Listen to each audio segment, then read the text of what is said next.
Buenas tardes a todos los participantes al curso de primeros auxilios auspiciado por la consultora multidisciplinaria Quimeras e Icarus Consultores. Para comunicarse para las certificaciones del curso de primeros auxilios que vamos a empezar, pueden comunicarse con la licenciada Carla Vargas al 69 61 60 52. Les damos la bienvenida a todos los profesionales en salud una vez más a ser partícipe de este curso de primeros auxilios.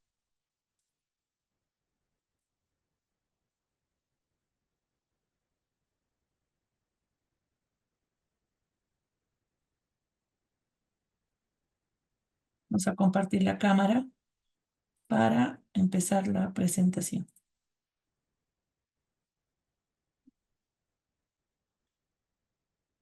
Ya. Primeramente, mi nombre es Lisette Rocío Susaño Orellana. Soy médico, especialista en salud familiar comunitaria intercultural. Actualmente auditor médico y gestor de calidad, con 19 años de experiencia en el área de salud, tanto en área rural y área urbana. eh, Decir a los cursantes que estas capacitaciones y cursos son de mucha importancia debido a que no son parte de del aprendizaje en las universidades, ¿no? Por tal motivo vamos a empezar la exposición. Primeros auxilios. La definición es un conjunto de actuaciones y técnicas que nos van a permitir la atención inmediata de un accidentado hasta que llegue la asistencia médica profesional, con el fin de que las lesiones que han sufrido no empeoren. Son los primeros cuidados de una persona accidentada o enferma en el lugar de los hechos hasta la llegada de la parte especializada en primeros cuidados para la evolución posterior de la víctima. Su recuperación dependerá en gran medida de la atención prestada en el primer momento, dando los primeros auxilios. ¿Cómo debemos actuar? Actuar con rapidez, pero conservando la calma en cualquier evento de un primer auxilio, que vamos a ir desglosando posteriormente. Evitar aglomeraciones. Saber imponerse, o sea, saber tomar las decisiones correctas. No mover a la persona herida, salvo que sea imprescindible. Traslado adecuado. ¿Esto a qué se refiere? A como norma general no movilizar al accidentado y si hubiera que hacerlo, moverlo en bloques, no en una sola, de un solo movimiento. No dar al herido de beber, comer o medicación. Tranquilizar al herido, mantener al herido caliente, hacer solo lo imprescindible, porque solo estamos manejando lo que son primeros auxilios. ¿Qué dicen los principios básicos de los primeros auxilios? Aquí tenemos lo que es proteger, avisar, socorrer. Proteger es asegurar el lugar y protegerse a uno mismo en el lugar de donde se ha sufrido el accidente. Avisar, llamar a los servicios de emergencia lo más pronto posible. Socorrer, brindar ayuda mientras llegan los profesionales especializados. La frase clave de los principios básicos de los primeros auxilios es no hacer más daño. En varias circunstancias uno quiere colaborar, pero al mismo tiempo puede hacer un daño irreversible a la persona que necesita la ayuda de primeros auxilios. Lo importante está aquí, para que todos se den cuenta, está con rojito, es evaluar cada 2 minutos por si deja de respirar la persona, porque eso es lo primero que tenemos que cuidar, la respiración en un primer auxilio. Aquí vamos a hacer la evaluación de la víctima. Aquí todos han escuchado hablar lo que es el ABC de los primeros auxilios. A, que es la vía aérea. B, que es la respiración. Y la C, que es la circulación. Al mismo tiempo tenemos que evaluar el nivel de conciencia, respiración, signos vitales de la persona afectada que necesita de los primeros auxilios. ¿Cuáles son las actuaciones comunes en primeros auxilios? Aquí vamos a ver lo que son las heridas y hemorragias, las fracturas, quemaduras, desmayos, atragantamientos, convulsiones y por último el paro cardiorrespiratorio. Estas actuaciones se pueden dar tanto en el hogar, en el lugar de trabajo, en la calle, en cualquier circunstancia podemos ayudar con lo que son los primeros auxilios. ¿Para qué? Para salvar vidas. Vamos a empezar la temática de primeros auxilios con lo que son las heridas y las hemorragias. Las heridas y hemorragias es la salida o derrame de sangre fuera o dentro del organismo como consecuencia de la rotura accidental o espontánea de uno o varios vasos sanguíneos. Esto se clasifica según los vasos sanguíneos lesionados en arteriales, venosos y capilares. Los arteriales son de color rojo vivo, la sangre está oxigenada, sale a gran presión como bombotones o impulsos rítmicos. Las venosas son de color violáceo, es una sangre de retorno, sale lenta y continuamente a menor presión. Y cuando tenemos la lesión en los capilares, la sangre es de color rojo, sale desde pequeños puntitos continuamente y que es llamado la hemorragia en sábana. Aquí el más peligroso para la persona es la lesión arterial. Según hacia dónde se produce la salida de sangre, pueden ser hemorragias externas o internas. Las externas, como vemos aquí, la sangre sale al exterior a través de una herida. En cambio, las internas, la hemorragia se produce en el interior del organismo, como vemos en la imagen, sin salir al exterior. Las hemorragias externas, ¿cómo la vamos a manejar? Hacemos la presión directa o la compresión directa sobre el punto sangrante con un apósito o lo que tengamos a la mano en ese momento que necesitemos de hacer la presión durante unos 10 minutos. Puede ser un paño o una polera o algo que tengamos a la mano en caso de que no tengamos la compresa. Elevar si la hemorragia se da en una extremidad, puede ser superior o inferior. Elevar el miembro para que la lesión, eh, para que el miembro afectado no tenga más lesión posteriormente.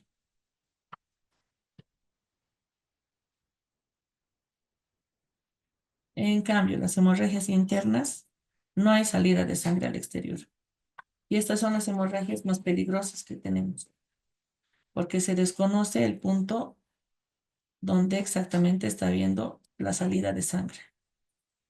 Si su peligro es que puede pasar desapercibida, sospechamos existencia tras un accidente violento o si la víctima presenta signos y síntomas de shock. La hemorragia interna es la que mayormente nos lleva a la muerte en cuestión de horas, porque se desconoce el punto de sangrado internamente. Posteriormente a esto vamos a ver lo que son las amputaciones, que está también dentro de lo que son las hemorragias y las heridas. En las amputaciones lo único que tenemos que hacer es hacer un torniquete. Eh, Caso contrario, la amputación sea traumática, con una hemorragia masiva, tenemos que hacer el torniquete, donde pueda existir peligro vital. porque al haber una amputación, la salida de sangre es masiva y la hemorragia no se puede controlar ni con presión directa. Eso es una emergencia que nos puede ocasionar un shock hipovolémico y posteriormente nos puede dar un paro cardiorrespiratorio. ¿Cómo hacemos la parte amputada? Porque muchas veces decimos que podemos salvar la parte que se ha amputado. Tenemos que lavarlo con suero fisiológico, envolverlo en gasas o en alguna compresa húmeda, introducirlo en una bolsa que tiene que estar fría para su transporte y llevarlo directamente a emergencias para ver si pues, se puede todavía hacer eh, se puede todavía hacer un transporte rápido para el paciente y se podría salvar la parte afectada. Esto, pero ya es en un centro hospitalario con especialidad.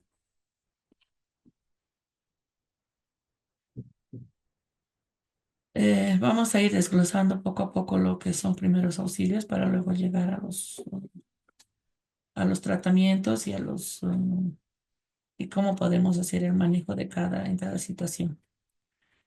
Los primeros auxilios no es para que demos soluciones inmediatas, solo es para prevenir que siga el cuerpo afectado y no tenga buena resolución en el momento de llegar al centro hospitalario.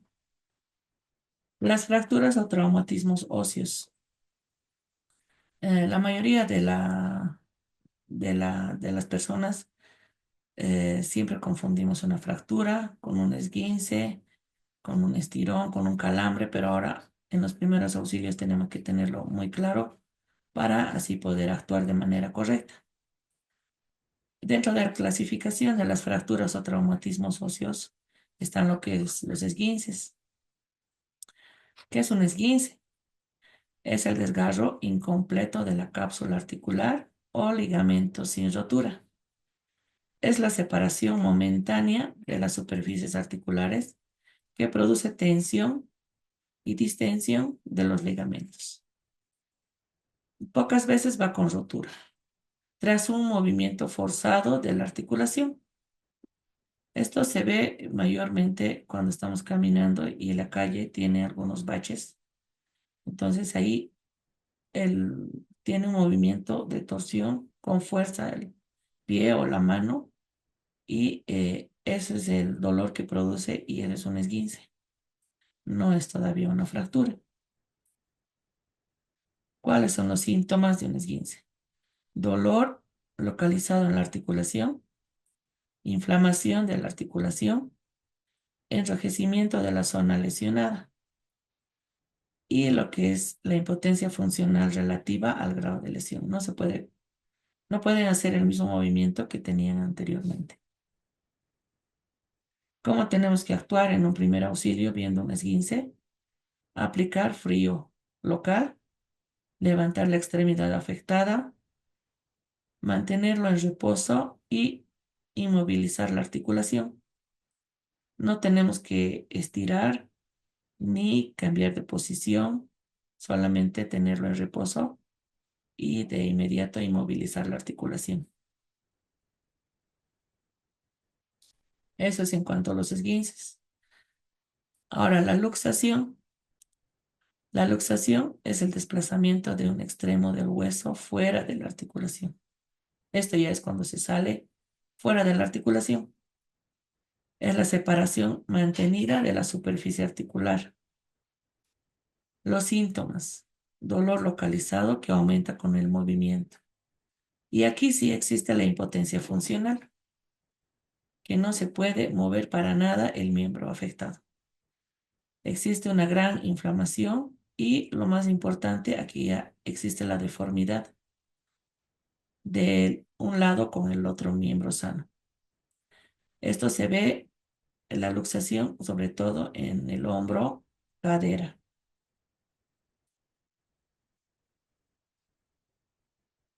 ¿Cómo tenemos que actuar ante una luxación? De igual manera, aplicar frío local, inmovilizar en la posición en la que se encuentre y nunca intentar reducir una luxación o estirar o decir comúnmente voy a acomodarlo, porque al hacer eso puede producir más daño al ligamento o al tendón y a la articulación. Ahora sí, vámonos a lo que son las fracturas. Aquí la fractura es la pérdida de continuidad de hueso. Pueden ser cerradas o abiertas. Las cerradas, el hueso se rompe, pero la piel que cubre se queda intacta. En cambio, en las abiertas, la piel que cubre también se rompe, produciendo una herida cercana al punto de fractura, con riesgo de complicaciones. Por ejemplo, una infección, ese es el riesgo más común, una septicemia. Los síntomas van a ser dolor que aumenta con el movimiento, una gran inflamación, posible deformidad, crepitación. Esto es lo que va a diferenciar de la luxación y el esguince a una fractura. El crépito es el sonido del hueso roto. Y lo que siempre va acompañado es la impotencia funcional en una fractura. La actuación ante una fractura en un primer auxilio. No mover la extremidad, aplicar el frío local, quitar anillos, relojes, todo lo que apriete alrededor, inmovilizar la articulación. En fracturas abiertas, cubrir la herida con gasas estériles o trapos muy limpios y mejor humedecidos.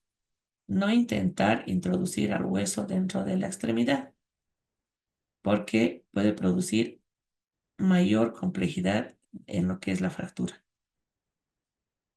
Contener lo posible la hemorragia si existiera. Entonces, la diferencia entre fractura, esguince, luxación, en los tres casos tenemos que hacer la inmovilización y no tratar de reducir por nuestra propia cuenta, porque podemos hacer daño a esa persona y dejándolo con secuelas posteriores. Ya, avanzando ahora en lo que son primeros auxilios. Es un tema amplio, donde aquí vamos a ver ahora lo que son las quemaduras. Quemaduras. Toda lesión producida en la piel por una excesiva exposición al calor. Puede ser sol, térmicas, productos químicos, radiantes y eléctricos. Según su gravedad, depende la extensión. Más grave a más extensión por la pérdida de líquido que conlleva lo que es una quemadura. La profundidad también se valora. La localización corporal. Vías aéreas, caras, manos, genitales, orificios naturales. La edad, lo que es más grave es en niños y ancianos. La gravedad que se ve más es en niños y ancianos. Y otras que tengan lesiones o patologías asociadas, enfermedades crónicas, como la hipertensión arterial, la diabetes. Aquí vamos a clasificar según el grado. Primer grado vamos a estar en lo que es la epidermis. En segundo grado va a ser la dermis y en tercer grado va a ser la hipodermis, que es, como vemos en la imagen, un poco más ya profundo.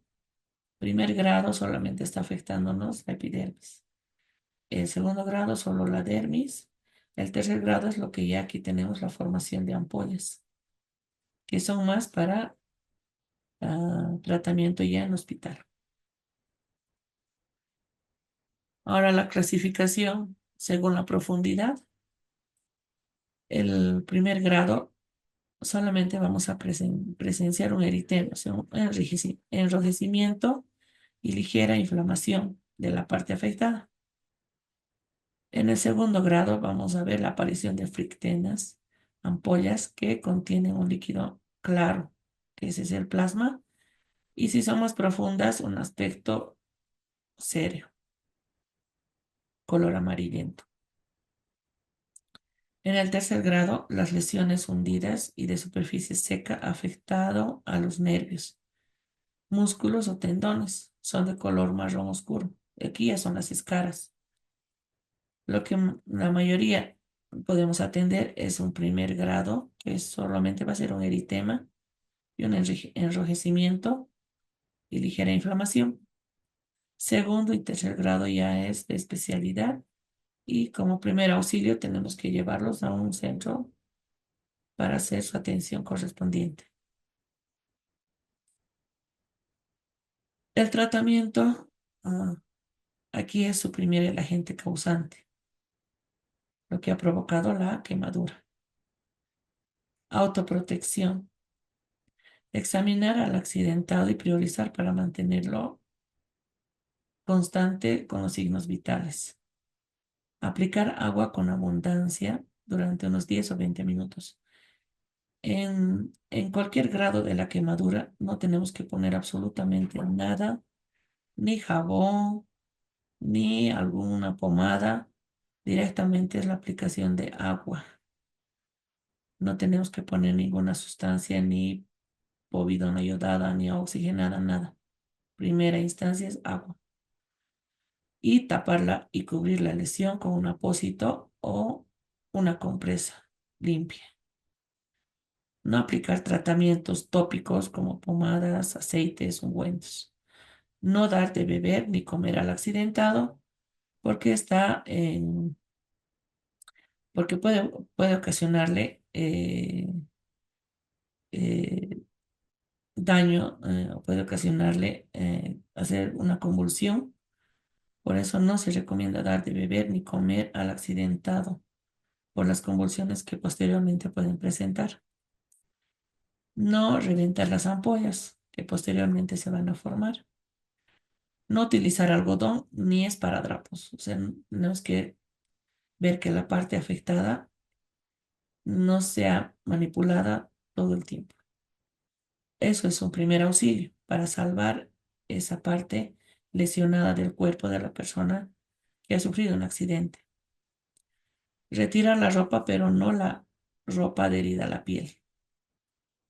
Retirar anillos, relojes, pulseras para seguir haciendo el tratamiento correspondiente hasta que llegue el personal especializado. Traslado urgente y profilaxis antitetánica. Esos son ya las vacunas antitetánicas que se van a hacer colocar en el centro de salud.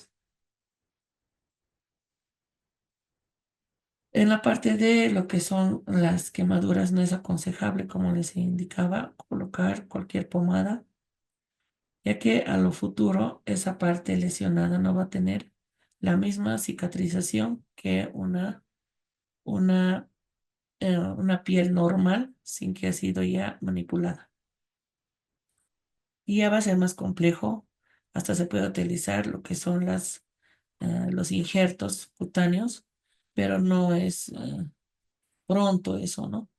Se tarda en la recuperación, sobre todo de la piel. Es más delicado la recuperación de la piel que del hueso. Ya, ahora vámonos a lo que son los desmayos. Seguimos en lo que son primeros auxilios. Estos primeros auxilios siempre van a ser practicados en los lugares de trabajo. Siempre va a haber un primer auxilio en casa, en oficinas, hasta en la calle, pero tenemos que estar preparados como personal de salud para tener la atención primaria. Ahora vámonos a lo que son los desmayos, también llamado lipotimia. Es la sensación de pérdida de conciencia breve, superficial y transitoria debido a una disminución brusca del flujo sanguíneo cerebral. Puede estar causada por fatiga, dolor, hambre, emociones repentinas, nerviosismos, lugares poco ventilados, calor, etcétera. Los síntomas que vamos a presenciar son palidez, piel fría, sudorosa, pulso débil, lento, sensación de mareo, debilidad. La persona ni siquiera puede hablar. La víctima se pone pálida, fría, sudorosa, disminuye la frecuencia cardíaca y generalmente la víctima nota que se desmaya. que se va desvaneciendo poco a poco. ¿Qué tenemos que hacer? Aflojar la ropa alrededor del cuello, lo primero, del pecho y la cintura. Trasladarlo a un ambiente de aire puro. Hacerlo recostar en posición horizontal con las piernas elevadas, unos 45 grados, para que tenga un retorno circulatorio adecuado y pueda oxigenar. Mantener la permeabilidad de la vía aérea y asegurarse de que respira y tiene pulso. Eso es lo importante en un primer auxilio. Como les decía, evaluar la respiración cada 2 minutos. En caso de que hubiera una obstrucción de la vía aérea, ¿cómo podríamos actuar? ¿Qué es lo más común? Cuando existe una obstrucción de la vía aérea, impide que el oxígeno llegue a los pulmones, provocando la pérdida de conciencia. Generalmente está causada por la existencia de un cuerpo extraño en las vías aéreas respiratorias, el atragantamiento, comúnmente llamado. Víctima agitada con tos, efectiva actuación. Dejar que tosa y vigilar. Cuando una persona está con un atragantamiento, automáticamente trata de toser. Entonces no tenemos que decirle que no tosa, tiene que toser, pero está prohibido dar golpes en la espalda, porque eso provoca que no exista esa presión en la cavidad abdominal y pueda animarse a toser otra vez. Entonces es prohibido dar los golpes en la espalda. Muchas veces la gente cuando está en un restaurante o en la casa mismo está atorándose y en la espalda directo el golpe, eso está mal. Eso no se debe hacer. Pueden provocar el efecto rebote, que en vez de que salga el aire con la presión, entra. Y eso ya es más peligroso. ¿Cómo vamos a actuar ante un atragantamiento? Aquí lo que vamos a manejar es la maniobra de Emlich. ¿Qué es la maniobra de Emlich? Es una maniobra en la cual la persona se pone detrás de la persona que está sufriendo el atragantamiento, rodea la cintura de la persona, coloca el puño por encima del ombligo, el puño derecho, o sea, la mano derecha, el puño derecho por encima del ombligo, presiona hacia adentro y arriba. Repetir hasta expulsar el objeto. O sea, estamos haciendo presión con el puño derecho y con la otra mano apretamos para que salga con presión el objeto que está causando el atragantamiento a la persona afectada. Esa es la maniobra de Ehrlich. La maniobra de Ehrlich en los niños es diferente. Es 5 palmadas interescapulares y 5 compresiones torácicas. Pero la posición es diferente. No es como en posición de parado, es en posición oblicua en los lactantes. Y en los niños, lo primero es vigilar la vía aérea, hacer la limpieza y posteriormente dar las 5 palmadas interescapulares y las 5 compresiones torácicas. También aquí vamos a tocar lo que son en los primeros auxilios, las causas de asfixia que podemos ver. Aquí está lo que es el ahogamiento, que es un drenaje postural, agua del estómago. Traslado hospitalario inmediato, eso se recupera en el hospital en caso de ahogamiento. Solamente nosotros podemos hacer lo que es que salga el agua del estómago mediante la posición oblicua de la persona. Ahorcamiento.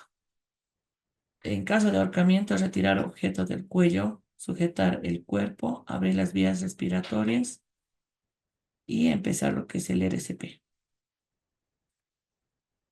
El RCP se puede intentar en lo que es el ahogamiento y el ahorcamiento si la persona aún respira. También vamos a ver aquí lo que es la hiperventilación, es la respiración rápida y profunda, juntamente con mareos, temblores, hormigueo, calambres, alejar del conflicto a la persona y tranquilizarlo.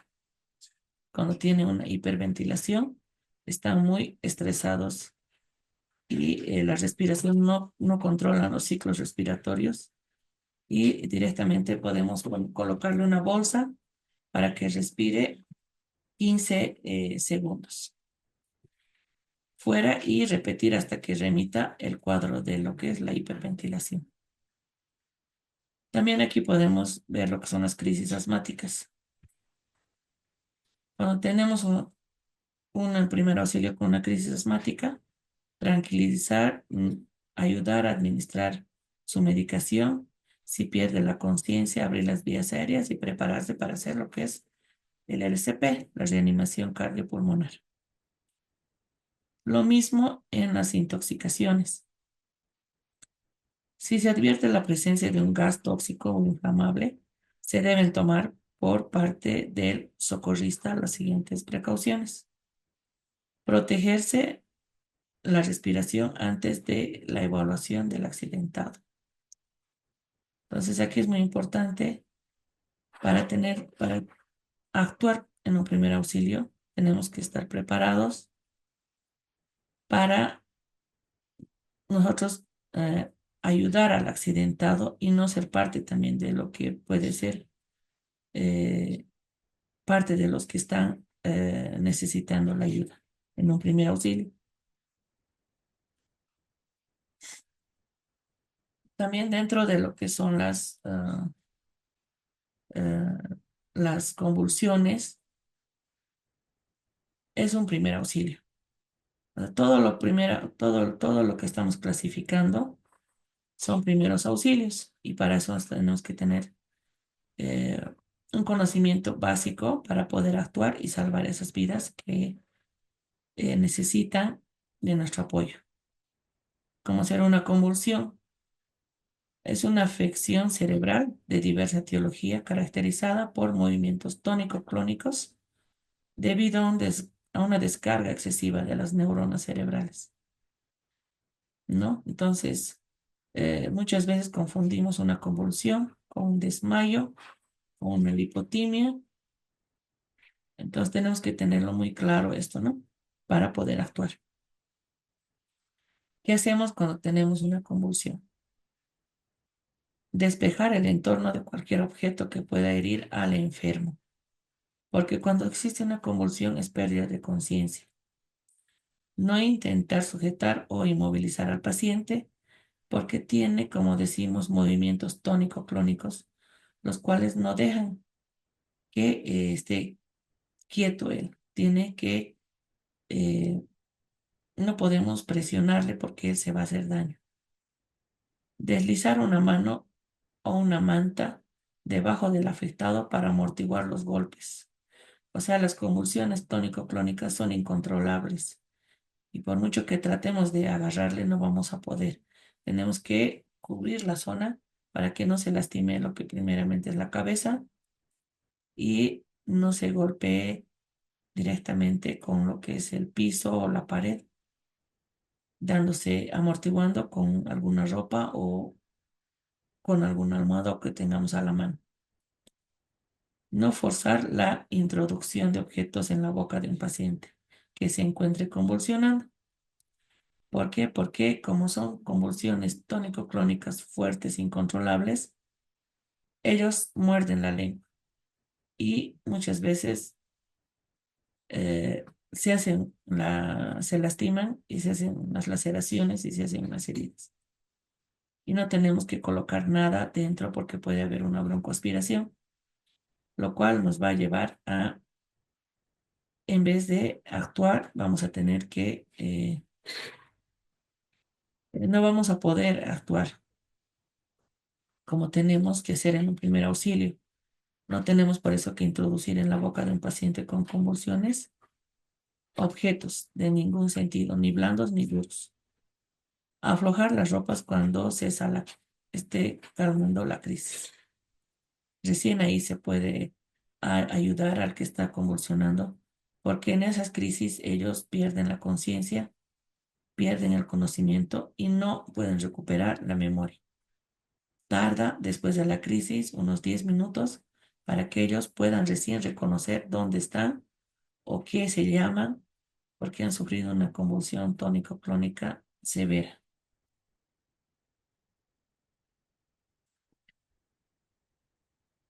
Ya viendo ahora lo que es las convulsiones, su tratamiento en primera instancia como primer auxilio, vamos a ver lo que es la RCP, la reanimación cardiopulmonar. La RCP básica permite una oxigenación de órganos vitales más importantes como es el cerebro, de emergencias y medios técnicos, mediante, como vamos a ver, que una persona necesita una reanimación cardiopulmonar, comprobar el estado de conciencia, aperturar y desobstruir las vías aéreas, la ventilación con aire expirado por el socorrista y masaje cardíaco externo. Eso tenemos que hacer en una reanimación cardiopulmonar, que es lo último y es una emergencia de primeros auxilios. ¿Cómo vamos a comprobar el estado de conciencia?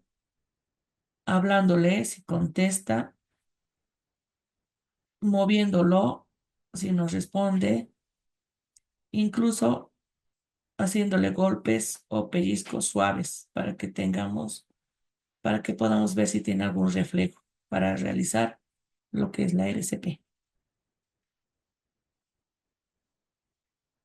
¿Cómo vamos a ver lo que es la vía aérea? Abrir la vía aérea. Colocar a la víctima en posición de reanimación cardiopulmonar. En posición, apertura de la vía aérea con la maniobra frente-mentón. En caso de sospecha de traumatismo cervical, no hacer esta maniobra.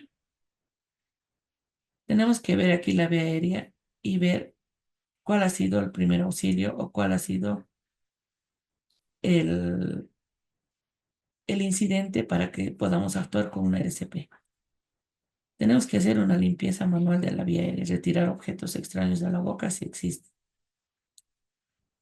incluidas las dentaduras postizas, utilizando el dedo índice en forma de gancho, evitando introducir lo más que se pueda los agentes extraños, los cuerpos extraños que podrían haber para empezar lo que es la RCP.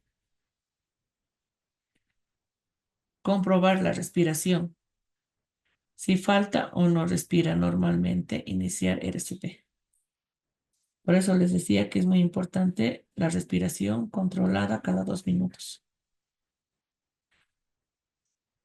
¿Cómo hacemos el masaje cardíaco? Localizamos el punto, localizarlo en el centro del pecho, hacer compresión con el talón de la mano, carga vertical del peso del cuerpo sobre los brazos, sin doblar los dedos, los codos. Comprimir 5 a 6 centímetros, descomprimir. Eso se hace en un masaje cardíaco juntamente con la ventilación. Ahora, ¿cómo hacemos la ventilación en una RCP? Abrir vía aérea mediante maniobra frente-mentón. Tapar la nariz con los dedos índice y pulgar. Realizar una inspiración, sellar labios con los de la víctima y expirar durante 1 a 2 segundos. Ver que el tórax se eleve. Repetir 2 veces. Ventilar. Técnicas, boca, boca, boca, boca, nariz, boca, estómago. O sea, a la persona le va a pasar el aire por la boca, va a llegar al estómago y va a llegar al tórax. Esa es la primera ventilación que se hace en una RCP. con la maniobra frente-mentón. El ritmo a seguir es de 30 compresiones e intercalar entre 2 ventilaciones.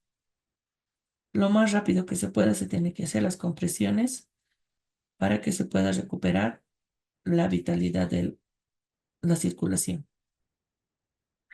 en una RCP.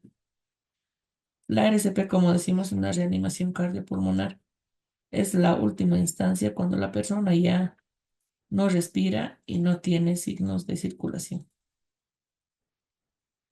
Cuando decimos que finaliza una RCP, si la víctima recupera la respiración y circulación espontáneas, al llegar a los servicios de urgencia solicitados y en caso de agotamiento del reanimador, cuando ya finaliza una RCP, porque no es de no son horas la RCP, son minutos que podemos salvar esa vida. ¿Y qué es lo que no debemos hacer en estos casos de primeros auxilios, de todo lo que estamos viendo ahora? Administrar medicamentos sin conocimiento, mover a una persona con posible fractura de columna, entrar en pánico y dejar sola a la víctima. Eso es lo que no debemos hacer. Tenemos que ayudar con lo que sabemos de primeros auxilios. Y aquí, por último, vemos un botiquín, que el botiquín es un recurso básico para las personas que atienden en un primer momento a una víctima de una enfermedad o accidente. Debe existir un botiquín en cada lugar, cada hogar, centro de trabajo y en todos los lugares donde exista concentración de personas, porque no sabemos el momento exacto que puede haber una emergencia de primeros auxilios para ser atendida y cómo podemos actuar en ese momento. Eso sería lo que es de primeros auxilios para los que están presenciando la exposición. Y como les decía antes, es gracias a una invitación de la consultora multidisciplinaria Quimeras e Icarus Consultores para la certificación de estos cursos que estamos eh, dictando. Se pueden comunicar con la licenciada Carla Vargas al 69 61 60 52. Son cursos relativamente muy técnicos y que les va a servir en su vida profesional para que puedan desenvolverse en diferentes situaciones de emergencia.